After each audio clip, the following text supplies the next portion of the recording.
गुरु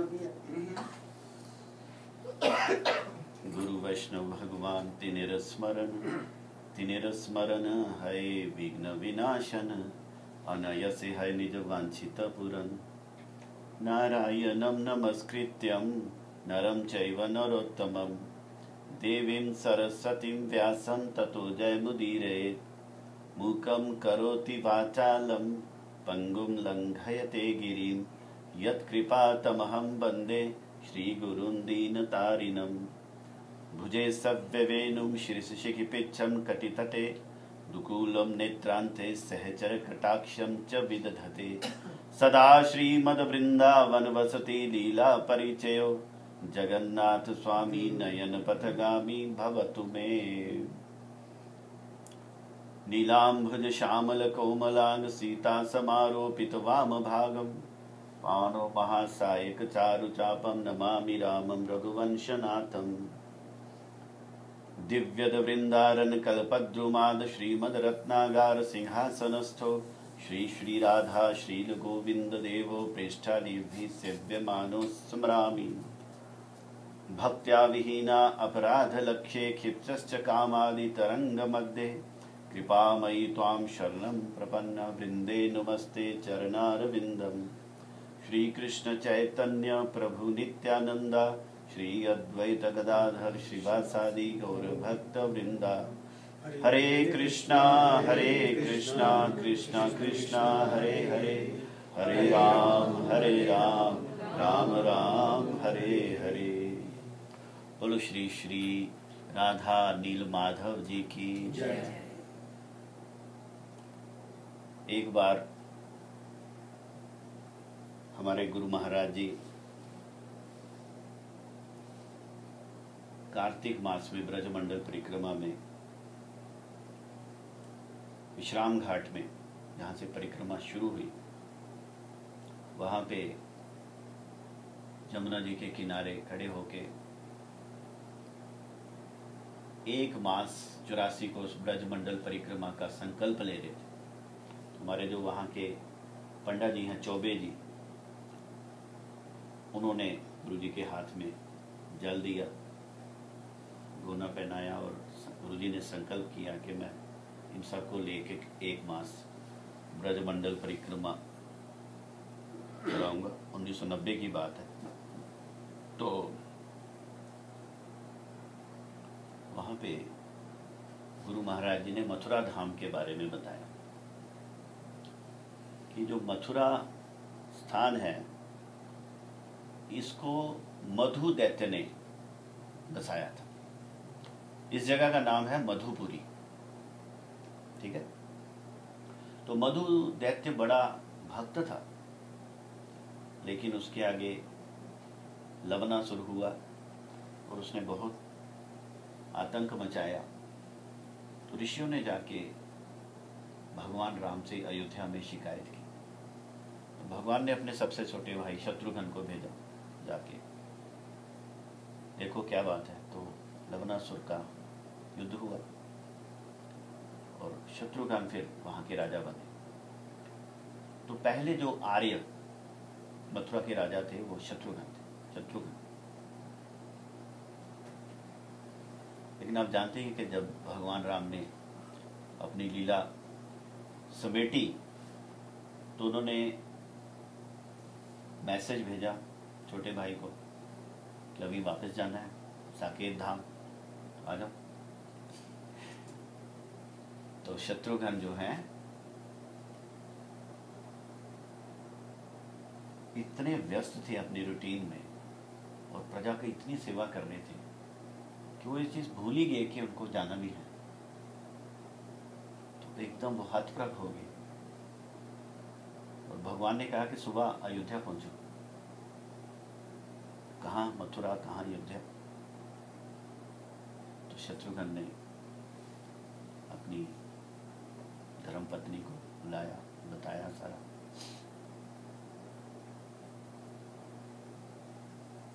message देने सुमंत्र जी आए थे अयोध्या से। तो जब वो समेट रहे थे तो उनको अपनी पूरा जीवन याद आया शत्रुघ्न जी को।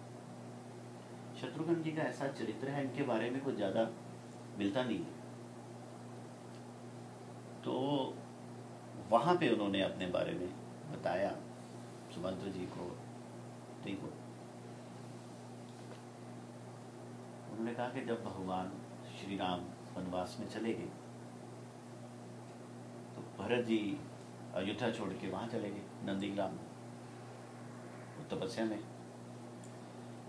जमीन में गड्ढा खोद के उसमें विश्राम करते हैं और गोमूत्र में जौ पका के एक ही टाइम भोग ले रहे हैं। उस समय अयोध्या को 14 साल चलाने की सारी जिम्मेवारी शत्रुघ्न जी को मिली। और कैसी अयोध्या उन्होंने इनहेरिट की कि सभी अयोध्या वासियों के प्राण जो है भगवान राम के साथ जा चुके हैं और उनके सिर्फ शरीर, जिसको बोलते हैं बिना किसी जीवन के उत्साह के, अयोध्या में सबसे ज्यादा दुखी हैं माताएं, तीनों माताएं। फिर उर्मिला है लक्ष्मण की पत्नी, अपनी उसकी पत्नी शत्रुघ्न की भाभी। उसके बाद मंत्री हैं, सेना है, अयोध्यावासी हैं और सब बिल्कुल उनका जीने का ही मन नहीं है। ठाकुर जी चले गए और आप जानते हैं भगवान तो छुप के गए, वो साथ में सारी अयोध्या जा रही थी रात को, मध्य रात्रि से भाग गए भगवान राम। सबको सुबह देखा तो चले गए थे। तो शत्रुघ्न कहते थे कि मेरा जिम्मा था कि इनको कैसे, इनके प्राण रक्षा कैसे करूं। तो कहते मैं सुबह सुबह श्रृंगार करवाता, मुकुट पहनता, राजवेश में आता और जहां ठाकुर जी की पादुका दरबार में रखी वहां जाके मैं अपनी पूरी एडमिनिस्ट्रेशन एक्टिवेट करता और सब देखता। तो कहते मैं चेहरे पे ना एक मंद हास्य को रखता ताकि सबको आशा मिले। इस प्रकार किसी प्रकार से माताओं का, भाभियों का, सबका, प्रजा का पालन करते हुए जब रात को अपने कक्ष में पहुंचते, मुकुट को फेंकते और दहाड़े मार मार के रोते कि प्रभु मेरे को कैसा आपने काम दिया है, मेरा बिल्कुल दिल नहीं लगता लेकिन आपने मेरे को ऐसा जिम्मा दे दिया है कि करना पड़ रहा है। तो इस प्रकार शत्रुघ्न ने अपना 14 साल गुजारे हैं, तभी ये अयोध्यावासी भगवान राम के लिए इंतजार कर सके, प्राण रख सके। तो अब उनको मैसेज आया तो वो गए। फिर आप जानते हैं कि इस प्रकार भगवान ने साकेत आरोहण किया अयोध्यावासियों के साथ। हनुमान जी कहते हैं मैंने नहीं जाना, मैं तो यहीं रहूंगा जहां पे आपकी कथा होगी, विराजमान। तो शत्रुघ्न के बाद बहुत लंबा गैप हुआ।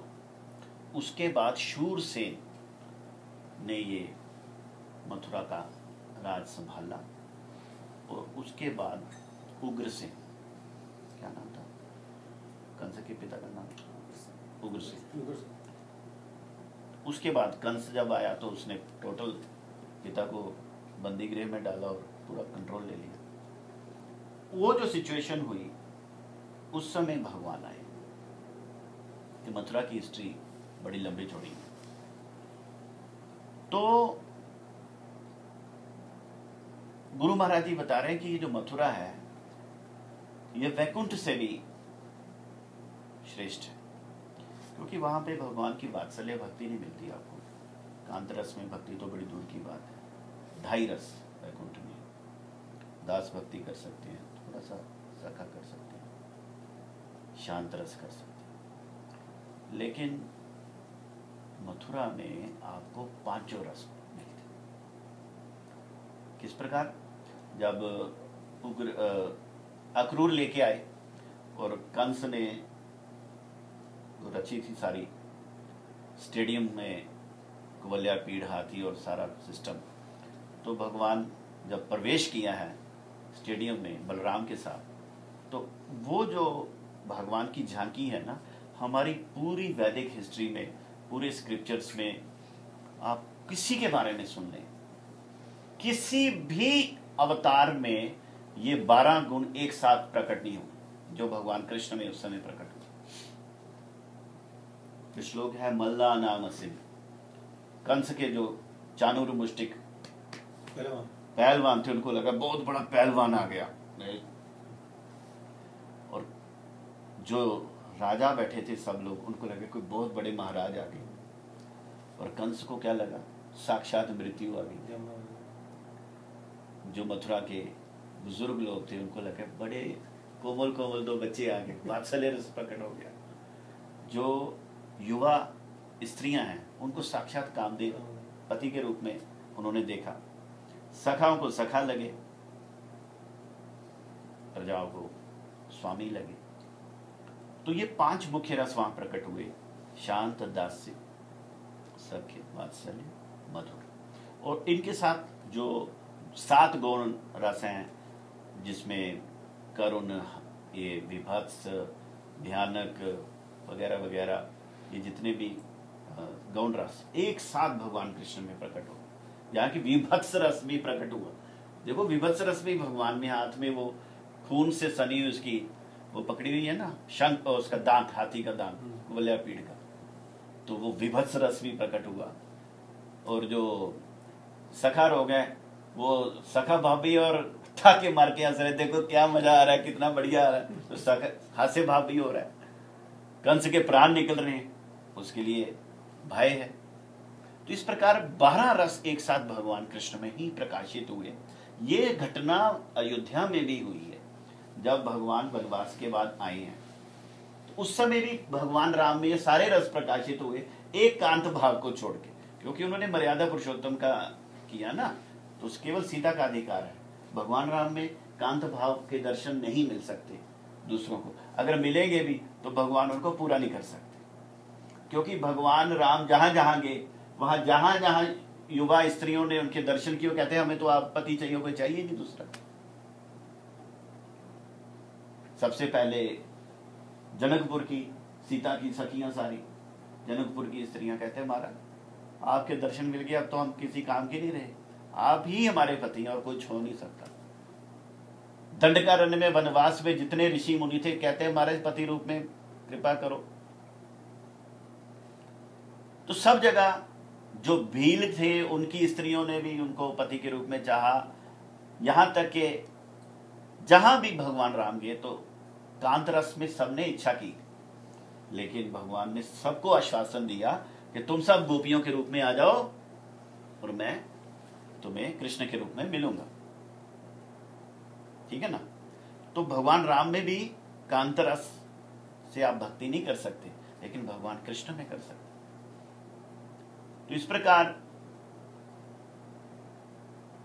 मथुरा वैकुंठ से बड़ी ऊपर है, लेकिन मथुरा से ऊपर क्या है, मथुरा से ऊपर वृंदावन, क्योंकि मथुरा और वृंदावन में ऐश्वर्य का भेद है। वृंदावन में ऐश्वर्य भाव नहीं है, मधुर भाव, नो ऐश्वर्य। भगवान मथुराधीश के रूप में तो राजा बन गए ना, तो वृंदावन में बन ही नहीं सकते राजा। तो ब्रज भाव, मधुर भाव,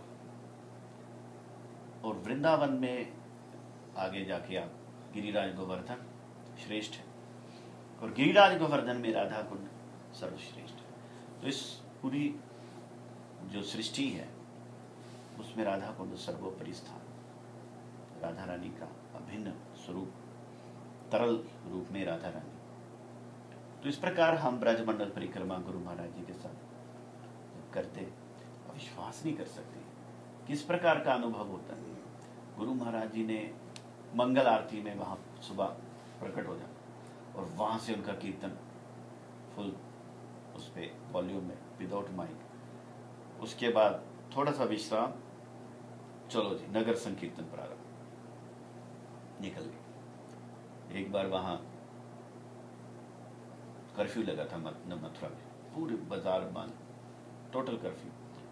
जब ये अयोध्या में कांड हुआ ना बाबरी मस्जिद वाला, उसके तुरंत बाद कार्तिक मास आया, तो उसके बाद वो कर्फ्यू लगा हुआ। तो हमारा 500 लोगों का ग्रुप विश्राम घाट से चला और हम कृष्ण जन्म स्थान की ओर जा रहे हैं, जो होली गेट है ना, होली गेट के सामने का जो बाजार है वहां से बड़ी रोड पे। और गुरु जी आ गए, अक्रोध परमानंद नित्यानंद राय, अभिमान शून्य निताई नगरे बेड़ा। नृत्य कर रहे हैं, हम भी नृत्य कर रहे हैं। कोई चिड़ी भी नहीं है बाजार में, टोटल बंद, काम क्वाइट, पूरा बंद सारा। दूर हम देखते हैं बहुत बड़ी एक पुलिस की ना, क्या कहते हैं, यूनिट पूरा हमारी तरफ मार्च करता हुआ आ रहा है। मैंने कहा यार अभी एनकाउंटर होने वाला है, क्या होगा। तो पुलिस इधर आ रही है, गुरु जी अपने नाचते नाचते जा रहे हैं, हम पीछे पीछे ना। हमने जब तक गुरु जी नृत्य कर रहे हैं हमने किसी की तरफ कोई परवाह नहीं करनी। तो करते करते वो बिल्कुल हमारे समझो कि 10 फुट पे आ गए, और वो भी चल रहे हैं, हम भी चल रहे हैं। पूरे 10 फुट पे आके ना उनका जो ऑफिसर था उन्होंने एकदम रोका, पीछे सारी गार्ड रोकी, लेकिन ना तो गुरु महाराज ने उनकी तरफ देखा, प्रवाह की, ना हमने। और जब वो 8-10 का ग्रुप ऐसे लाइन में पूरा खड़ा है, तो बीच में थोड़ी सी स्पेस होती है ना, गुरु जी ने उसमें एंट्री की, स्पेस में नृत्य करते हुए निताई गौरांगा एंट्री की ना, तो पुलिस 2 भाग में बट गई। एक ग्रुप इस तरफ चला गया, एक तरफ एक तरफ, बीच में जगह छोड़ दी उन्होंने। और वो पूरा ग्रुप ना हमारे पूरे 500 लोगों को ना कवर देता हुआ हमारे साथ मार्च करता हुआ जन्म स्थान पहुंच गया। उन्होंने हमें बिल्कुल डिस्टर्ब नहीं किया, उन्होंने हमें प्रोटेक्शन दी, बॉडीगार्ड बन गए। हमने सोचा पूछेंगे कर्फ्यू में परमिशन कहां से ली, क्या हुआ, 144 दफा लगी है, अब 8 बंदे इकट्ठे नहीं हो सकते, लेकिन वहां पूरी प्रोटेक्शन में। इस तरह के हमने गुरुजी के साथ बहुत कुछ देखा हुआ। जब वो इंदिरा गांधी जी का हुआ, कार्तिक मास ब्रजमंडल परिक्रमा चल रही थी और पूरा दिल्ली बंद, सब ट्रेनें बंद, सब कुछ बंद। हम वृंदावन में, हमें पता ही नहीं चला क्या हुआ क्या नहीं हुआ। वृंदावन में 1 हफ्ता गुरुजी के साथ एक्सटेंड हो गया हमारा आराम से। तो ब्रजमंडल परिक्रमा में सुबह से लेके रात तक गुरुजी कंटिन्यूसली इसी में रहते। यहाँ ये दीर्घ विष्णु का स्थान है, इनका महात्म बता रही है। ये केशव राय जी का स्थान है, इनका महात्म बता रही है। ये जन्म स्थान है, ये पोतड़ा कुंड है। एक एक जगह की वर्णन, पहले बांग्ला में, फिर इंग्लिश में, फिर हिंदी में, 3-3 उसमें। तो वो भी मतलब एक सौभाग्य की बात। तो 1984 में मैं फर्स्ट टाइम गया था, तब मेरे को बड़ा अजीब सा लगा कि क्या हो रहा है ये, मैं अकेला। और बड़ा मुझे लगा कि बड़ा तपस्या बड़ी स्ट्रांग थी। तो मतलब वो मेरा फर्स्ट टाइम था, लेकिन बाद में वो ऐसे बन गया कि बस मतलब गुरु महाराज जी ने वृंदावन जाना तो हमने वृंदावन जाना है, गुरु महाराज ने गोकुल जाना तो गोकुल जाना। साल में 1-2 बार तो ये चक्कर लगता था, गिरिराज परिक्रमा होनी, फिर जगन्नाथपुरी रथ यात्रा में गुरु जी ने जाना, हमने वहाँ पहुँच जाना, मायापुर परिक्रमा फिर हमने वहाँ पहुँच जाना। कैसे ये 30-32 साल निकल गए पता ही नहीं चला। तो मैं ये कहता हूँ कि बिना संतों की कृपा के आदमी धाम के दर्शन नहीं कर सकता। आंखों से दर्शन नहीं होते, कानों से दर्शन होते हैं। महात्म को श्रवण करके उस जगह की सिग्निफिकेंस हमें पता चलती है, इसलिए श्रवण जरूरी है। वहां पे इन्होंने एक बात उठाई कि काश्यप ऋषि की 2 पत्नियां अदिति और दीति। तो दीति के जो पुत्र हैं उन्होंने पूरा कंट्रोल कर लिया और देवताओं को स्वर्ग से जाना पड़ा। तो अदिति बार बार प्रार्थना करती है कि मेरे बच्चों के लिए भी आप कुछ करो। तो वो पयोव्रत का उपदेश देते हैं अदिति माता। तो वो 12 दिन का व्रत करती हैं और भगवान वामन के रूप में उनके प्रकट होते हैं। तो वामन भगवान जब आते हैं तो आपको पता है सभी देवता आके उनकी स्तुति करते हैं, नामकरण संस्कार हुआ, साथ साथ उनका यज्ञोपवीत संस्कार हुआ। यज्ञोपवीत में इतना सुंदर वर्णन है कि पृथ्वी ने उनको मृग चर्म दिया, ब्रह्मा जी ने कमंडलू दिया, और भगवती माता ने उसमें भिक्षा दी, बृहस्पति ने जनेऊ दिया, सूर्य ने सविता गायत्री उपदेश दिया, सभी देवताओं ने आके, और जो स्वर्ग का देवता उसने छतरी दी, और साथ साथ वो बलि की यज्ञशाला में चल पड़े। नर्मदा के किनारे भृगु कच्छ स्थान पे बलि महाराज यज्ञ कर रहे हैं। तो बलि महाराज तो भगवान के भक्त हैं, उनका महिमा प्रकाशित करने के लिए वामन जी ने अवतार लिए। आए तो रास्ते में बड़े प्रसंग बताते हैं। कोई कहता है कि ब्राह्मण सारे इस कंपटीशन में थे कि हम पहले पहुंचे, में पहला शेर मिल जाएगा दान का। तो देखते हैं कि एक छोटा सा ब्राह्मण, वो दिख नहीं रहा है, वो छतरी दिख रही है, तो उनके आगे भी चल रहा है। तो उन्होंने जल्दी से ओवरटेक किया, पहले चला जाएगा। ओवरटेक करके आगे पहुंचा तो देखा फिर आगे छतरी चल रही है। बड़ा मुश्किल हुआ।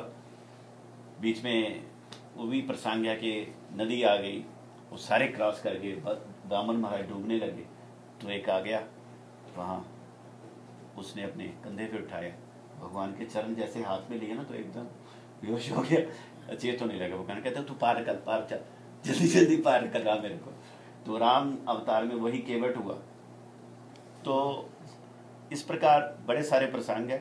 तो जब वो यज्ञ में पहुंचे तो ऐसे लगा कि एक साथ हजारों सूर्य प्रकाशित हो। तो ये शुक्राचार्य, जितने भृगुवंशीय ब्राह्मण, सब निस्तेज हो गए, एकदम सब खड़े हो गए। भाई ये कौन आ गया?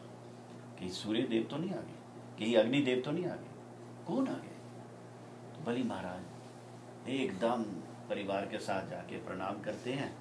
इंट्रोडक्शन बाद में ली, पहले चरण धो लिए। ऐसे समझदार होते हैं, पहले चरण पखारे, और वो मना नहीं कर सकता ब्राह्मण। चरण धोए, चरणामृत पिया, आओ महाराज अब बताइए कैसे वो सेवा क्या करें, सब तो ले लिया तुमने, चरणामृत मिल गया, और क्या चाहिए? तो वामन महाराज लगे उनके पीढ़ियों के बखान करने। अरे आपके दादा हिरण्यकशिप, उनके जैसा वीर पुरुष कौन हो सकता है? हिरण्याक्ष, उन्हें सारी पृथ्वी को अपने उसमें ले लिया। अरे आपके दादा, वो आपके पिता प्रहलाद, उनका नाम लेके देवताओं की सभा में उनका यशगान हो रहा है। बलि कहता है इतना छोटा सा बालक ये मेरे पूरे खानदान को जानता है, बड़ी अच्छी अच्छी बातें कर रहे हैं। उनका मन कर रहा है यार जल्दी जल्दी इसको मैं दान करूं। कहता महाराज आप जल्दी से बताइए आपको क्या चाहिए, मैं आपको पृथ्वी दे सकता हूँ, मैं आपको आपके योग्य कन्या दे सकता हूँ, आपको स्वर्ण दे सकता हूँ, आप बताइए क्या चाहिए। ब्राह्मण कहते हैं ना ना, ब्राह्मण को लालची नहीं होना चाहिए। लोभ जो है व्यक्ति के यश को खत्म करता है, ब्राह्मण को कभी लालच नहीं करना चाहिए। मुझे बस 3 पग। कहते हैं महाराज जितने आप छोटे उतनी छोटी आपकी बुद्धि है। अरे मैं आपको एक देश का राजा बना सकता हूँ, आप मेरे से 3 पग पृथ्वी मांग रहे। कहते बलि महाराज मैं इसी में संतुष्ट हो जाऊंगा। अब देखो शुक्राचार्य जो है शिष्य वात्सल्य है, गुरु जी इसको पॉजिटिवली लेते हैं कि ये नहीं समझना चाहिए शुक्राचार्य ने गलत किया। एज ए गुरु उनका कर्तव्य था शिष्य की हर प्रकार से सहायता करना, क्योंकि वो इतनी समझ तो रखते थे कि विष्णु शुक्राचार्य से नहीं छुप सकते भगवान। तो जो विष्णु को पहचान सकता है तो फिर उनका तो है, समझे ना। तो उसने वो जल को रोकने की कोशिश की, लकड़ी से उनकी आंख फूटी। और कहते हैं दान में किसी को वो नहीं करना चाहिए, रोकना नहीं चाहिए। दान कोई कर रहा है, तकलीफ किसी को हो रही है। ये बड़ी प्रॉब्लम होती है। इसलिए कहते हैं छुप के करना चाहिए, एक हाथ को दूसरे हाथ को नहीं पता होना चाहिए कि हम कर रहे हैं, क्योंकि विघ्न बड़े आ जाते हैं। तो पॉइंट ये है कि बलि महाराज ने शुक्राचार्य को उल्लंघन किया। इसमें ये शिक्षा है कि अगर आपका गुरु भी भगवान की तरफ जाने से आपको रोकता है तो आप उसको छोड़ सकते हैं, आप उसका त्याग कर सकते हैं। ये एग्जाम्पल है। तो जैसे संकल्प किया, भगवान विराट रूप धारण कर लिया। और कहते हैं जब उन्होंने विराट रूप धारण किया, पूरा यूनिवर्स उनकी बॉडी में समा गया, उस समय जामवान एकदम बली थे, जवान थे, उन्होंने उस रूप की 7 परिक्रमाएं कर ली। देखो कितनी उनकी शक्ति होगी जामवान जी की, पूरे यूनिवर्स की 7 परिक्रमाएं की ना, और 2 पग में उन्होंने सारी सिचुएशन संभाल ली। कहते हैं उनका अगला प्रोग्राम, तो उस समय विंध्यावली का कैरेक्टर सामने आया, जो उसकी पत्नी है, कहते उससे भी ज्यादा भक्त है। तो बलि महाराज कह रहे हैं मेरा तो अपयश होगा, मैंने संकल्प किया पूरा नहीं कर पाऊंगा, मैं तो मृत्यु से भी ज्यादा बुरी हालत। विंध्यावली कहती नहीं माना, एक चीज अभी भी आप दे सकते हो, मेरे पास कुछ है नहीं, मैं क्या दे सकता, आप इस अहंग को दे दो कि मैंने दिया, मैं देने वाला हूं। इस अभिमान को छोड़ो, अब आप देने वाले हो, इस अभिमान को दे दो बस। तो बलि महाराज कहते वाह क्या बात की। तो महाराज आपका तीसरा पग कहाँ है? कहते स्थान कहाँ है? कहते यहाँ। भगवान के नाभि कमल से पग निकला, उसके सिर पे स्थापित हुआ। जो सौभाग्य लक्ष्मी ब्रह्मा शिव आदि को भी कभी प्राप्त नहीं हुआ, वो बलि महाराज को भगवान ने अपना चरण उनके सिर पे स्थापित किया। उसके बाद दैत्यों ने युद्ध प्रारंभ किया, बलि महाराज ने रोका, ठीक है ना, वो सारी बातें हुई। अल्टीमेटली उस सारी परीक्षा के निकलने के बाद भगवान वामन इतने प्रसन्न हुए कि बस बिक गए कि मैं तेरी चौकीदारी करूंगा, सुतल लोक का राज्य बनाऊंगा और अगले मनवंतर के इंद्र तुम बनोगे। वो सारी बातें हुई। तो कहने का मतलब ये है कि ये जितनी बात भगवान वामन ने की है, ना तो देवताओं का यश इससे बड़ा, ना तो बाकी चीजें हुई, बलि महाराज का यश। बलि महाराज जो हैं दैत्य कुल में पैदा होकर भी शुद्ध भक्त है। प्रहलाद महाराज दैत्य कुल में पैदा होकर शुद्ध भक्त है। वृत्रासुर असुर होके भी शुद्ध भक्त है। कितनी लंबी लिस्ट है, देवताओं में कितने शुद्ध भक्त है, हमें कोई मिलता ही नहीं, एक मात्र। वो जो 12 महाजन है उसमें धर्मराज का नाम, धर्मराज को छोड़ के देवताओं में कोई शुद्ध भक्त नहीं मिलता।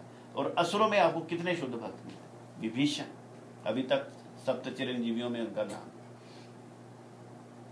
तो ये बात है कि भगवान किस पे कृपा करेंगे, वो उसका जाति, कुल, धन, रूप, ऐश्वर्य, बाहर की क्वालिफिकेशन कुछ नहीं देखते। जब नृसिंह भगवान प्रकट हुए तो प्रहलाद जी ने ये बात की थी। जब सारे थक गए, सेटिस्फाई नहीं कर सके, गुस्सा शांति नहीं हो रहा है, इतना गुस्सा। और गुरु महाराज जी कहते हैं गुस्सा क्यों हुआ? गुस्सा इसलिए हुआ कि मेरे भक्त को इतना टॉर्चर किया गया, तुम देवी देवता तब चुपचाप रहे और अब मेरी स्तुति कर रहे हो। यह हिपोक्रेसी। तुम्हें पता नहीं है मेरा भक्त है, तुमने उसकी हेल्प की? कभी नहीं हेल्प की, और अब मेरी स्तुति कर रहे हो। कहते ना, if you love me love my dog. मेरे बच्चे से आप प्यार नहीं करते, मेरी जाके स्तुतियां कर रहे हो, आई डोंट लाइक इट। भगवान का यह सब भाव है, इसलिए गुस्सा। और कहते हैं वो प्रलय आने वाली है पूरी। ब्रह्मा जी घबरा गए, लक्ष्मी जी को बोला, कहते नहीं, मैं नहीं, इनको कभी देखा ही नहीं मैंने। लास्ट में देखो, भक्त को पहचानना ब्रह्मा जी के लिए भी मुश्किल। ब्रह्मा जी देख रहे हैं कि प्रहलाद के लिए ये प्रकट हुए हैं। प्रहलाद जी को नहीं उन्होंने बोला कि तुम स्तुति करो, पहले A to Z सबको बोल के थक गए। यक्ष उवाच, किन्नरा उवाच, किम पुरुषा उवाच, हैं? सभी स्तुतियां कर रहे हैं, ब्रह्मा जी सबको बोल रहे हैं, इंद्र उवाच। प्रहलाद जी जिसके लिए वो आए उसको, उसकी कोई वैल्यू नहीं, बेचारा साइड पे खड़ा हो, जिसके लिए भगवान प्रकट हुए। लास्ट में जब हार गए, कहते अब लक्ष्मी जी भी नहीं मान रही हैं, तो चलो इसी को बोलते। तो भक्त एक्चुअली होता बड़ा हम्बल है। तो प्रहलाद को बोला ना, तो प्रहलाद जी ने एक स्किंडरी लगाया, तुरंत जाके उनके चरणों में लेट गए। जब उसके हाथों का स्पर्श नृसिंह भगवान के चरणों से टचिंग हुआ ना, तो उनका जो भयंकर क्रोध था ना, वो एकदम तीव्र वात्सल्य रस में कन्वर्ट हुआ, सिर्फ एक स्पर्श के साथ। जिस प्रकार एक सिंहनी जो होती है वो अपने सिंह शावक को कितने प्रेम से रखती है, और उस समय शेर भी उसके पास नहीं जा सकता, इतनी फेरोशियस होती है। लेकिन उसका बच्चा क्या करता है, उसकी कंधे पे चढ़ रहा है, उसके कान को काट रहा है, कभी कुछ कर रहा है, वो डरता है माँ से। वही हिसाब फिर प्रहलाद जी का, जैसे ही टच किया वात्सल्य में। तो इसलिए हम जब नृसिंह भगवान की जय बोलते हैं, उसमें बोलते हैं सर्व विघ्न विनाशकारी भक्त वत्सल भगवान श्री नृसिंह देव की। तो भक्त वत्सल में नृसिंह भगवान बहुत ज्यादा वात्सल्य रखते हैं। तो प्रहलाद जी के टच करते ही भगवान ने गोद में लिया, सूंघा, चाटा, सिर पे हाथ रखा, प्रहलाद जी ने स्तुति प्रारंभ की। और ये स्तुति जो है, कहते हैं भागवत की सबसे इंपॉर्टेंट स्तुति प्रहलाद की स्तुति। अगर आपने स्तुति करना सीखना हो, कैसे स्तुति की जाती है, तो प्रहलाद से सीखो। ये आप देखो भागवत में हर तीसरे चैप्टर में एक स्तुति होगी, लेकिन जो प्रहलाद की स्तुति, अद्भुत स्तुति। उस स्तुति करने का माइंड कैसे, अभी आपने कहा कि मेडिटेशन के लिए मुझे ऐसी चेयर चाहिए, बोला ना आपने, तो वो मेडिटेशन की क्या पोजीशन होती है, इस स्तुति के प्रारंभ में नारद जी ने एक श्लोक में बोला। क्या बोला? नारदुवाच अस्तोषि धरि में काग्र मनसा सुसमाहिता प्रेम गद गदया वाचा तन्यस्त हृदयक्षणा। क्या?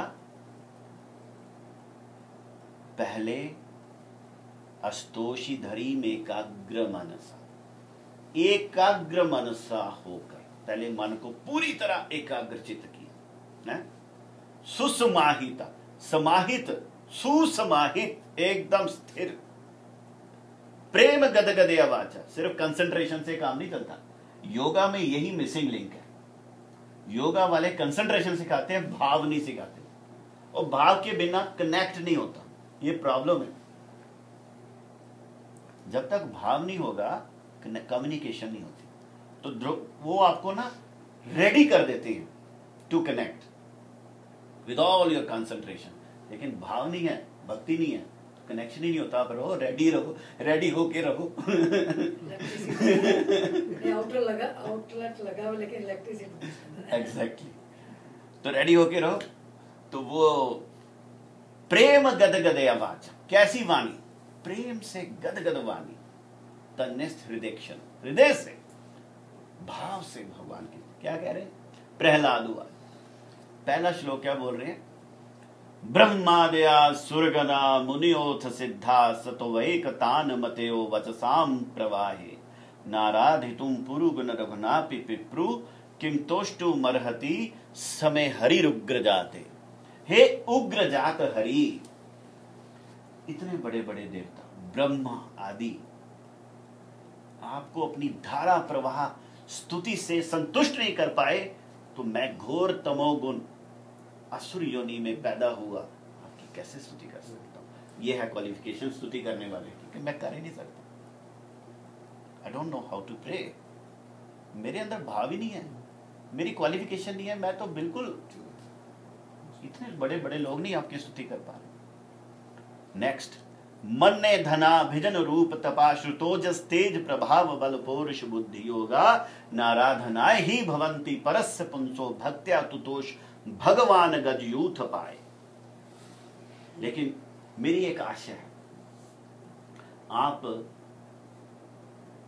किसी के धन, मन ने धनाज भिजन, धन जन ऐश्वर्य रूप सौंदर्य ज्ञान उच्च कुल, इन सब चीजों से आप संतुष्ट नहीं होते अगर उसमें भक्ति ना हो।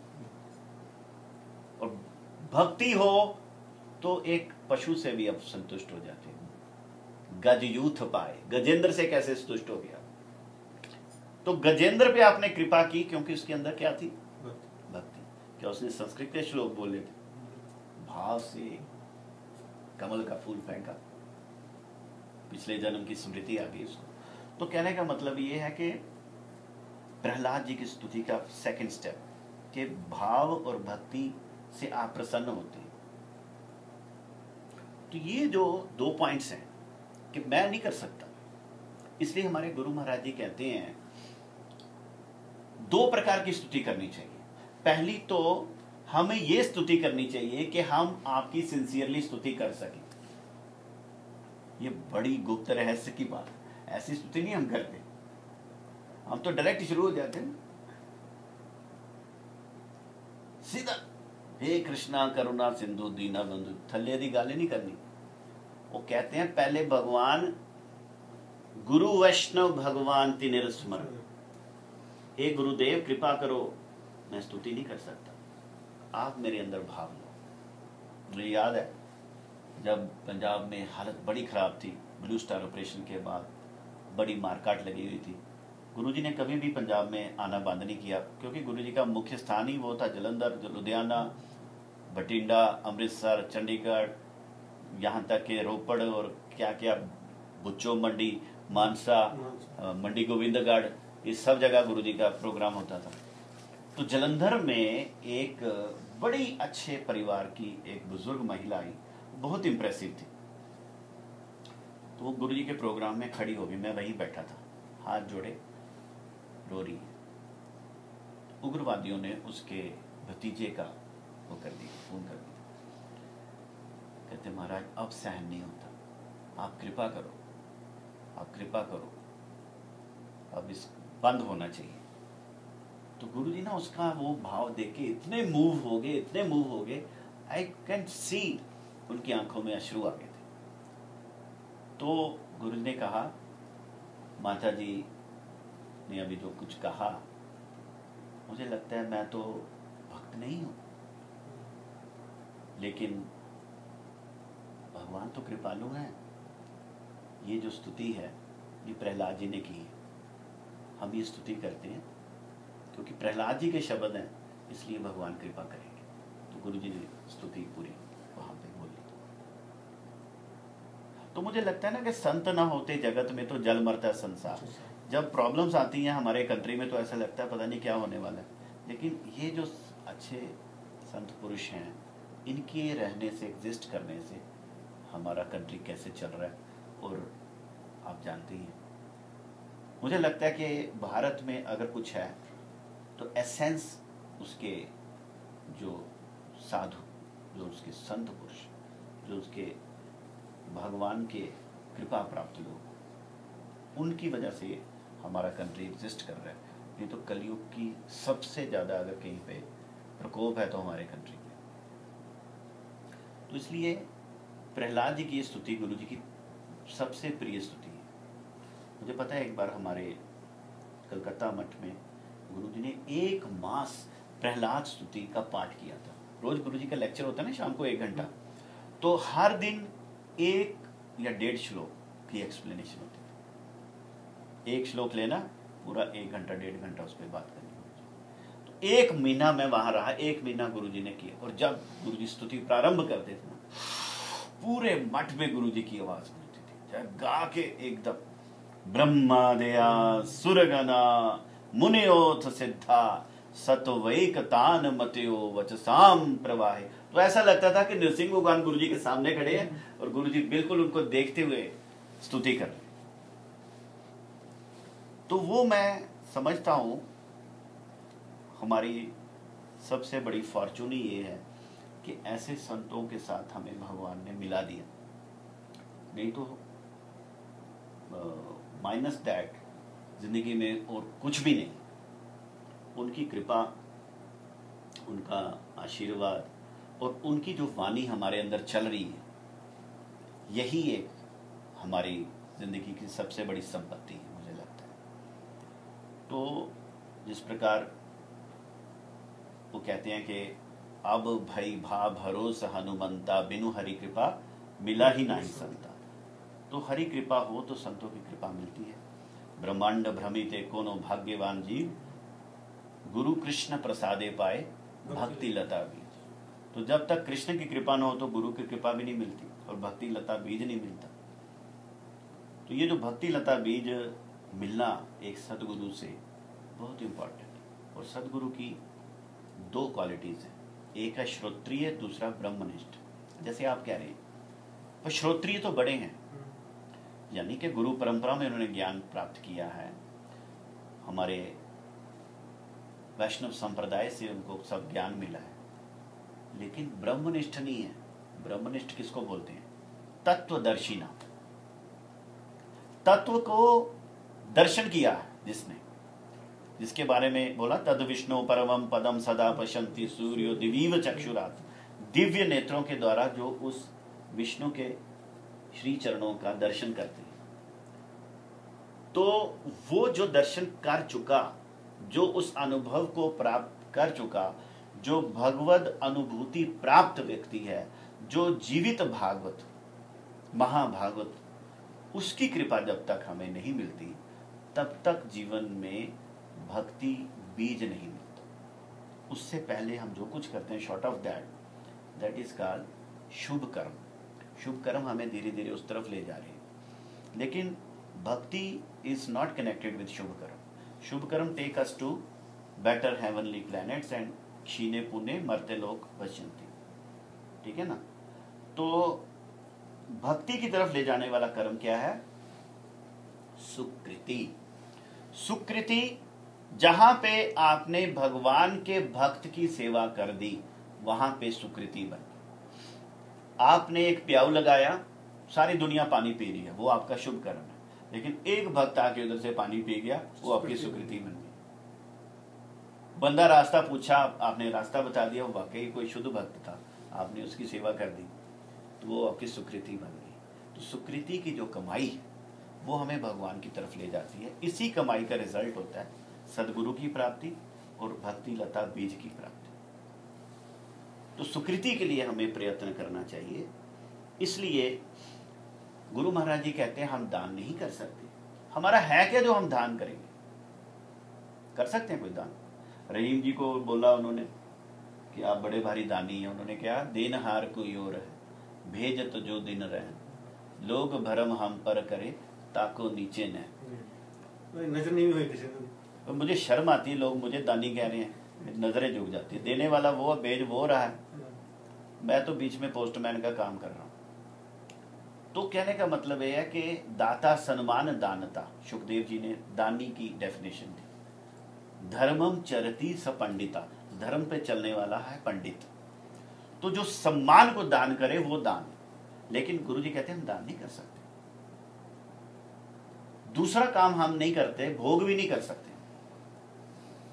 समझे ना? कॉन्स्टिट्यूशनल पोजीशन हमारी ऐसी है, ना हम त्याग कर सकते हैं, ना हम भोग कर सकते हैं। कर क्या सकते हैं? सेवा। सेवा ही हमारा धर्म है, क्योंकि क्या है? जीवेर स्वरूप है कृष्णेर नित्य दास। अब जब तक ये नित्य दासत्व में हम स्थापित नहीं होंगे, हमें शांति नहीं मिल सकती। तो सेवा धर्म। वो सेवा क्या है? क्या है वो सेवा जिस सेवा के बारे में यहां पे वर्णन किया? वही सेवा जिससे गुरु वैष्णव भगवान तीनों स्मरण हो। गुरु वैष्णव भगवान का जब सतत स्मरण हो तो उसे सिद्धावस्था कहते हैं। हमारे दिमाग में एक दिन में 60,000 थॉट्स आती हैं और जाती हैं, जिन पे हमारा कोई कंट्रोल नहीं है। तमोगुण में होता है तमोगुणी, रजोगुण में तो पैशन, सतोगुण में हो तो भक्ति की तरफ लग रहे हैं। तो लहरें चल रही हैं हमारे दिमाग में, लेकिन उसको कंट्रोल करने का एक उपाय भी है। वो क्या है? क्या बोला मैंने सेवा के बारे में अभी? तीन स्मरण। जब ये सतत स्मरण हमारे दिमाग में चलेगा, जैसे श्रवणम कीर्तनम, भगवान राम ने भिलिनी को बोला प्रथम भगति संतन कर संगा, दूसर रति मम कथा प्रसंगा। तो ये दोनों बातें। और गोपी भाव की बात करते हैं, सारी इतनी बड़ी बड़ी बातें। गोपियां करती क्या है ये तो पूछो। उन्होंने बोला तव कथामृतम तप्त जीवनम श्रवण मंगलम श्रीमदाततम। हे भगवान, हमारा जीवन ऐसे है कि जैसे गरम गरम तवे पे किसी बंदे को छोड़ दिया जाए तो कैसे तड़पता है, लेकिन आपकी कथा अमृत के समान हमारे को ठंडक पहुंचाती है। तो हमें तो कथा के बिना एक सेकंड भी जिंदा नहीं रह सकते। तव कथामृतम तप्त जीवनम श्रवण मंगलम श्रीमदाततम भुवि गृणन्ति ते भूरिदा जना। आपके जो शुद्ध भक्त आपकी कथा का वर्णन करते हैं, उसको सुन के हम जीवन को धारण कर रही हैं। तो गोपी भाव मीन्स जिसको हरि कथा में रुचि, जिस व्यक्ति के अंदर ये क्वालिटी होगी वही समझो कि करोड़ों जन्मों के उसने अच्छे सुकृति की है। नहीं तो भगवान की कथा में रुचि नहीं बनती व्यक्ति की। कथा के समय उसका दिमाग इधर उधर भागता है, ऐसे ठीक रहता है, वो कथा में इधर उधर जा रहा है। जिसको कथा में रुचि है, सुनने की इच्छा है, जिस प्रकार परीक्षित महाराज कह रहे हैं कि महाराज आप मुझे और सुनाइए। कहते हैं पानी पी लो, थोड़ा विश्राम कर लो। कहते नहीं, आप ये जो कथामृत हमें दे रहे हैं इसके आगे कुछ भी नहीं हमें चाहिए। तो वो जो सुनने की तीव्र इच्छा, जिसके लिए भक्त कहते हैं मुझे हजारों कान दो, मैं आपका यशोगान सुनना चाहता हूँ। और कभी हमें शुद्ध भक्त के मुखारविंद से सुनने की अपॉर्चुनिटी मिल जाए तो हमारा जीवन तर जाता है। क्योंकि प्रभुपाद जी कहते हैं हरि कथा ही विश्राम है, हरि कथा ही विश्राम है। हरि कथा क्या है? हरि कथा वो है जो आपने गुरुवाणी सुनी उसी का अनुकीर्तन करना, अपनी फिलॉसफी नहीं लानी बीच में। लोगों की एंटरटेनमेंट के लिए जो कथा की जाती है उसे कथा नहीं। जैसे गौर किशोर दास बाबा जी महाराज इतने सिद्ध महापुरुष थे कि उनके मतलब चरणों की धूल मिलना भी बड़ी मुश्किल थी। तो एक बड़ा भारी भागवत पाठी था, पूरा इंडिया में फेमस था। तो उसने कहा कि अगर गौर किशोर दास बाबा जी का मेरे पर स्टैंप लग गई तो लोगों ने मेरे को ज्यादा दक्षिणा दे दी। तो वो आया, कहता हमारे भागवत करनी है कर। 7 दिन उधर लगा रहा, सप्ताह करता रहा। गौर किशोर दास बाबा जी चैंटिंग करते रहे। 7 दिन के बाद गया, काफी सम्मान मिला उसको। तो जैसे ही गया तो गौर किशोर दास जी ने सेवकों को बुलाया, कहते यहाँ पे गोबर लेप करो, यहाँ पे गंगा जल से सफाई को। कहते हैं ये तो बड़ा शुभ स्थान है, यहाँ भागवत हुई। कहते कहाँ भागवत हुई? हमने तो एक ही सुना, रुपया रुपया रुपया, भागवत तो सुनी। कहते जिस कथा वाचक का ध्यान जिस तरफ होगा वही कथा होगी। कथा का उसका दिल भगवान में होगा तो भगवान की कथा होगी।